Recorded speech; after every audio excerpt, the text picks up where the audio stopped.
Olha, pessoal, segundo um estudo apresentado na 32ª reunião anual da Associação de Sociedades Profissionais de Estudos do Sono, quanto mais tempo os adolescentes passam em frente a uma tela, engajados em atividades como redes sociais, internet, TV, piores são os sintomas de insônia e de sentimentos depressivos. É isso mesmo. E aí, então, hoje, nosso bate-papo, eu converso com a psicopedagoga e uma das fundadoras do Instituto Neurosaber, a Luciana Brites, sobre depressão e insônia em adolescentes relacionados à tela.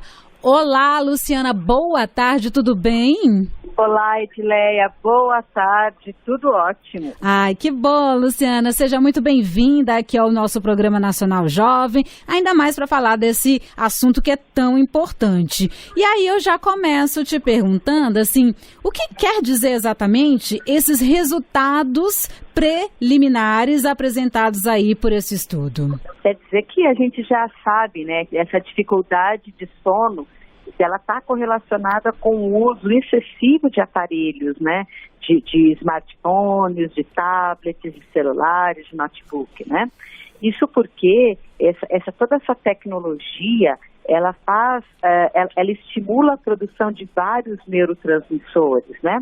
E acaba tendo até alguns efeitos de vício, né? A gente sabe que hoje em dia existem jovens, adolescentes, até mesmo adultos que são viciados em tecnologias. Eles começam com aquilo e eles acabam não conseguindo parar.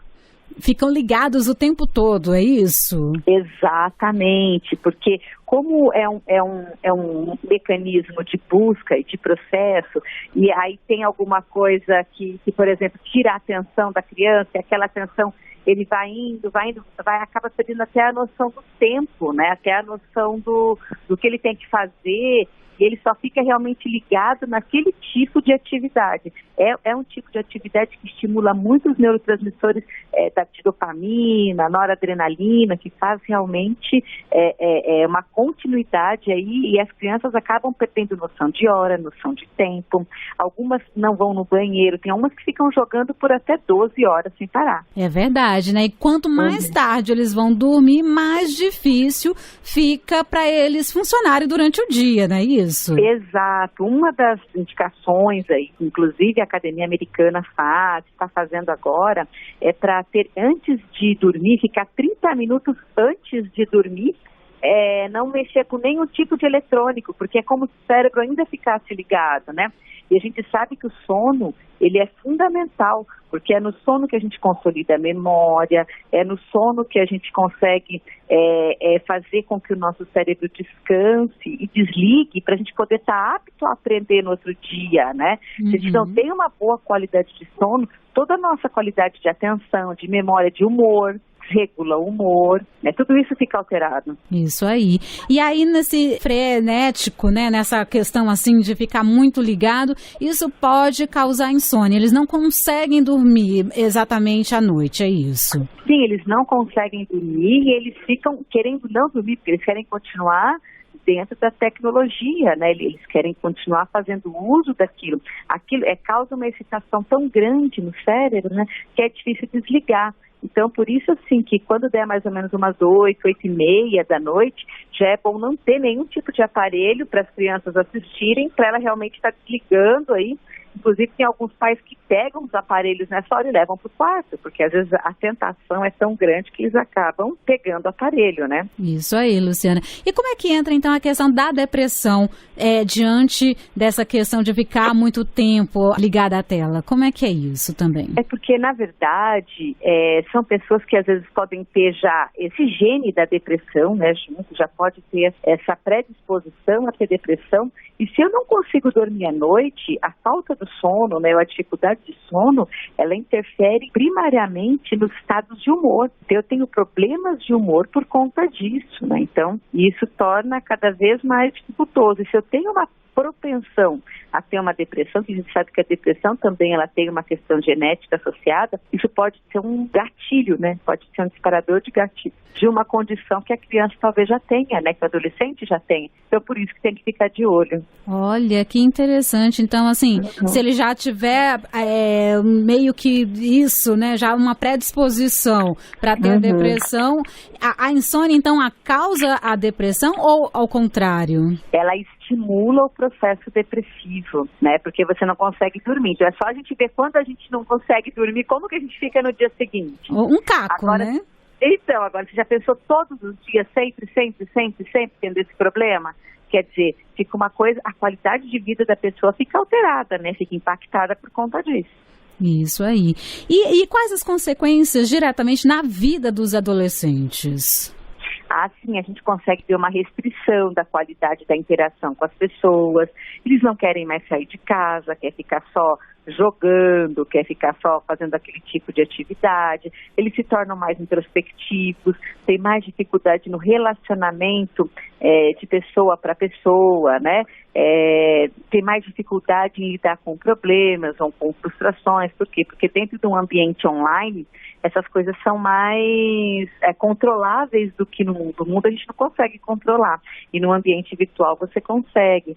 Então, você com esse isolamento, você acaba tendo essa dificuldade de relacionamento social. E a gente sabe hoje, por exemplo, quantos adolescentes estão se suicidando, né? Isso está meio que criando aí um caos, né? A gente está vendo adolescentes de bom poder aquisitivo cometendo suicídio. Então, é algo que realmente a gente não pode brincar com esse tipo de coisa. Porque fica tão fechado em um mundo pequeno, não é isso, Luciana? Sim. Que eles não se conectam com as outras pessoas, com a própria família, inclusive, não é isso? E é a relação com o outro que nos faz seres humanos, né?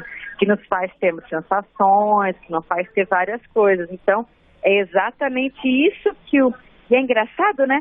Que quando a gente fala em internet, a gente está falando que a gente está conhecendo um monte de gente, mas o conhecimento pessoal, corpo a corpo, olho no olho, isso sim que possibilita vínculos maiores e realmente vínculos afetivos mais significativos. Isso é verdade. E essa insônia e depressão aí, devido à exposição excessiva, ela pode transpor para a vida adulta desses jovens? Além de transpor, ela pode continuar se isso não for tratado e ter mais outros problemas, porque a gente sabe que às vezes a depressão não vem sozinha. Ela pode também vir um transtorno de ansiedade, pode vir um transtorno de bipolaridade, transtorno de humor, de autorregulação. Então, várias coisas podem estar associadas a isso, outras comorbidades, que é o que a gente chama, né? Entendi. E tem, assim, um destaque que você possa falar aqui da importância de um sono reparador e de boa qualidade, Luciana? O sono reparador de boa qualidade, né? Primeiro que é importante a gente ter a rotina na hora do sono, antes de dormir.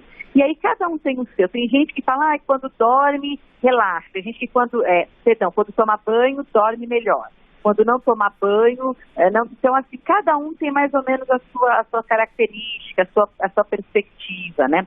Mas o importante, geralmente, dormir de 7 a 8, 9 horas. A gente sabe que o adolescente costuma dormir mais até que isso, por conta de questões hormonais e tudo mais. E ser um sono que ele seja inteiro, ele não seja entrecortado, né, de coisas. Uma alimentação leve à noite, né?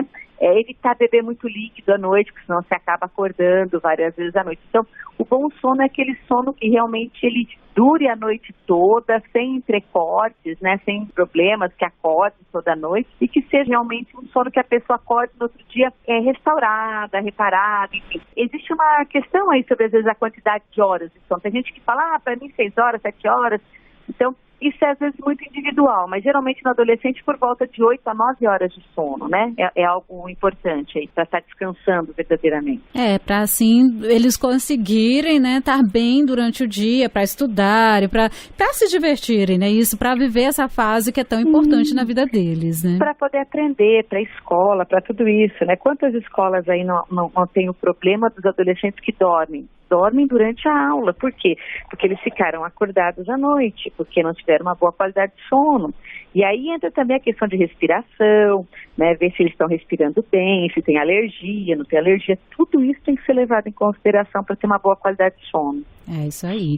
E, Luciana, como é que a gente percebe, né? Como perceber que o tempo na frente das telas está afetando a saúde mental da criança ou do adolescente? Quando ele, por exemplo, deixa de fazer coisas que ele fazia antes, como, por exemplo, sair com a família, ele não está se alimentando, não quer mais tomar banho, até as necessidades básicas, né, como xixi, cocô, tudo isso começa a ficar alterado, começa a segurar, começa a prender. Quando isso começa a prejudicar a relação dele com as pessoas que estão em volta. Aí é algo para a gente ficar preocupado. É igual quando a gente fala em depressão, coisas assim, né? Triste, todo mundo fica, né?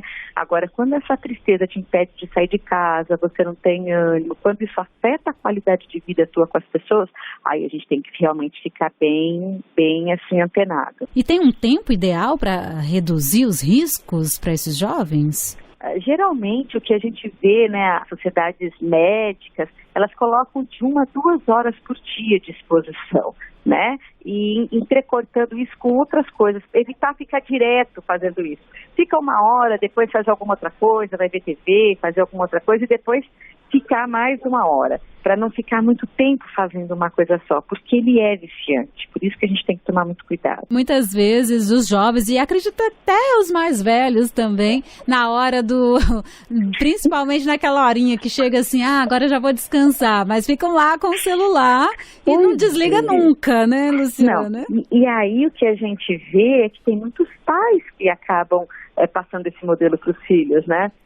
A gente fica falando, mas meu filho não desliga o celular, mas a gente muitas vezes passa esse modelo para eles, né? Então, o quanto que nós também temos que ter esse senso de responsabilidade. Esses tempos mesmo, eu estava assistindo um filme com meu filho, um desenho, e eu estava respondendo uma coisa de WhatsApp à noite, que precisava de uma coisa de trabalho, eu respondi, meu filho olhou para mim, parou o desenho, foi muito engraçado. Aí ele falava assim para mim, eu falava, não filho, pode continuar não, mas só vou continuar a hora que você parar e botar o celular do lado. Sabe Olha. Quando cai a ficha, você fala, nossa, né? Até a gente, às vezes, sem querer, acaba tendo essa atitude. Aí eu deixei o celular de lado e assisti todo o episódio do desenho com ele. Mas é só pra gente ter essa noção de como, às vezes, a gente tá dando esse tipo de exemplo para os nossos filhos e como a gente tem que ter muito cuidado em relação a isso. É verdade, porque se não partir da gente essa demonstração de que isso realmente pode ser uma coisa prejudicial à nossa vida, eles não vão compreender, né, Luciana? Porque nós somos o modelo para eles, né? É isso que a gente tem que tentar entender, que nós somos modelos. Se a gente não der bons modelos, eles vão não ter dificuldades para ter boas aprendizagens. Isso aí. E tem mais uma outra dica aí que a gente possa passar, além dessa de ser modelo, né? Como os pais responsáveis aí podem controlar essa exposição à tela, Luciana? Eu acho que conversar também com os filhos, mostrar o que isso pode ocasionar, mostrar o que isso pode afetar e mostrar outras formas de atividade, outras formas de diversão, outras formas que a criança pode estar vendo, né? E o adolescente pode estar tendo contato e tendo acesso. Então, isso acaba auxiliando também essa questão. E os combinados, né? A gente sempre fala, porque eu tenho filhos adolescentes, tenho 2, o que é combinado não é caro. Então, precisa combinar antes e falar, vai ser tantas horas, você já estudou, porque senão isso acaba comprometendo até os estudos, né? Então, é muito importante a gente ter conversar de uma forma clara com os filhos, porque a tecnologia está aí, não vai mudar. Não adianta a gente querer proibir. A gente tem que saber lidar da melhor forma possível disso, né? Por exemplo, tirar, vídeos no YouTube que mostrem equação, que mostrem coisas da escola, né? Então, tudo isso a gente tem que tentar tirar o melhor das redes sociais, da internet, né? E combinar sempre. Eu acho que o combinado é o mais importante. É isso aí, Luciana. Que então nossos jovens possam ter aí sonos melhores de boa qualidade, não é mesmo?